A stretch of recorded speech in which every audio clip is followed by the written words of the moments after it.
সাবধান সাবধান। জুতার মধ্যে আল্লাহর নাম সহ আরবি শব্দ। দ্রুত শেয়ার করে সবাইকে দেখার সুযোগ করে দিন।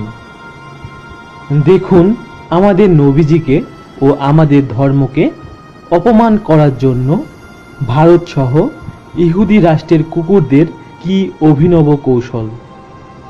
না জেনে এই জুতা পায়ে পড়লে গুনাহ হবে না, এমনকি ঈমানও নষ্ট হবে না। যতই চেষ্টা করো না কেন মুসলমানদের সংখ্যা কমবে না, বরং দিন দিন দ্রুত গতিতে বেড়েই যাবে ইনশাল্লাহ। সকল ভাই ও বোনের কাছে আমার অনুরোধ, দ্রুতই এই ভিডিওটি শেয়ার করে সবাইকে সতর্ক করে দিন।